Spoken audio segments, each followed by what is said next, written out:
In the cool shadows of a grotto on Mount Cyllene in Arcadia, Hermes was born, the son of Zeus and Maia. As the messenger of the gods, he traverses the world from the heights of Olympus to the furthest reaches of the earth with the swiftness of thought, borne by his winged sandals and bearing the caduceus in his hand. Hermes is the guardian of the ways. Throughout ancient Greece, one could find Hermes, pillars dedicated to him, erected along roadsides, at crossroads, and before the thresholds of homes. He patronizes travelers during their earthly journeys and, as psychopomp, escorts the souls of the departed on their final voyage to the somber realm of Hades. With his golden wand, he seals the eyes of mortals and lulls them into sleep. Hermes is the patron of paths and wanderers, as well as the god of commerce and trade. He bestows profit in business and grants wealth to men. It was Hermes who invented measures, numbers, and the alphabet, bestowing this knowledge upon humanity. Yet he is also the god of eloquence, and with it, of cunning and deceit. None can surpass him in dexterity, guile, or even theft, for he is a singularly gifted thief. It was he who once playfully stole the scepter of Zeus, the trident of Poseidon, the golden arrows and bow of Apollo, and the sword of Ares. Scarcely had Hermes been born in the chill cave of Cyllene than he conceived his first prank. He resolved to steal the cattle of the silver-bowed Apollo, who was then pasturing the herds of the gods in the valley of Pieria in Macedonia. Quietly, lest his mother notice, Hermes slipped from his swaddling clothes, leaped from his cradle, and crept to the mouth of the grotto. There he spied a tortoise. He caught it, and from its shell and 3 branches fashioned the first lyre, stringing it with sweet-sounding chords. Secretly returning to the cave, he hid the lyre in his cradle, then vanished again, racing to Pieria as swift as the wind. From Apollo's herd, he made off with 15 cows. To conceal their tracks, he tied reeds and branches to their hooves and drove the cattle toward the Peloponnese. As evening fell and Hermes drove the herd through Boeotia, he encountered an old man working in his vineyard.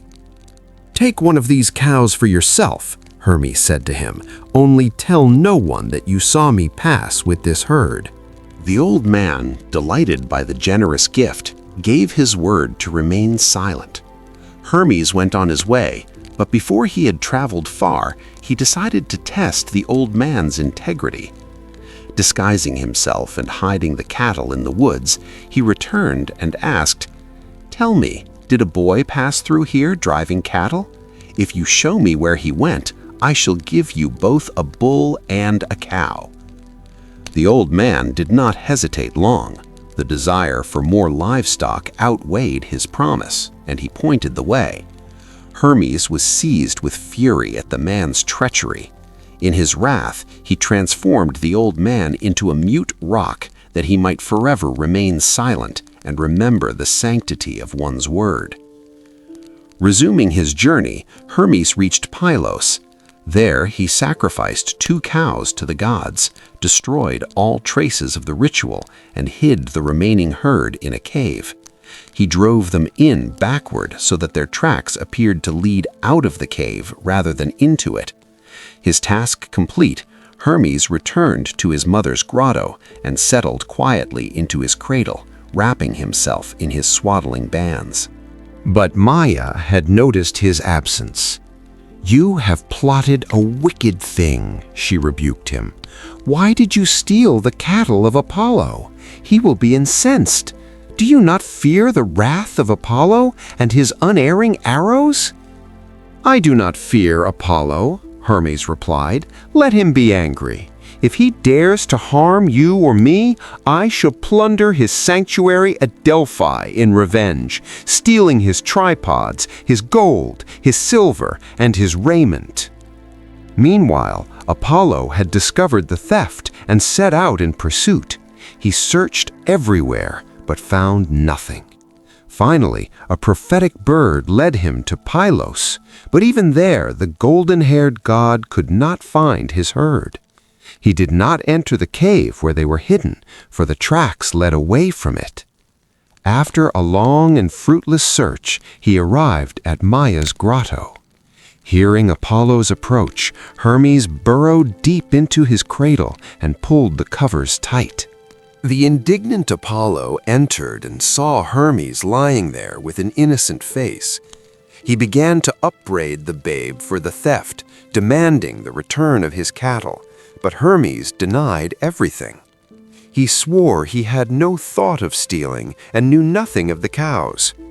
"Listen, boy," Apollo cried in a rage, "I shall cast you into the gloom of Tartarus, and neither father nor mother shall save you if you do not return my herd."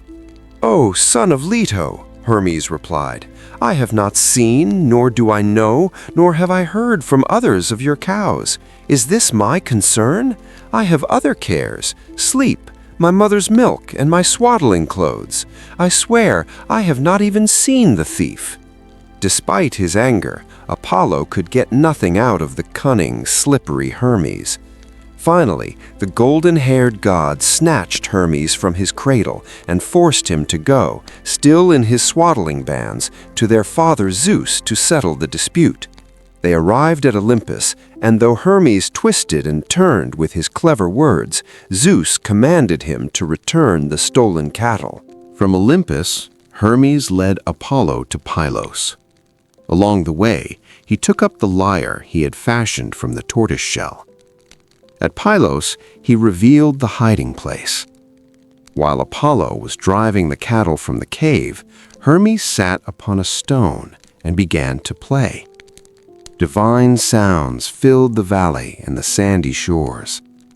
Entranced, Apollo listened with rapture.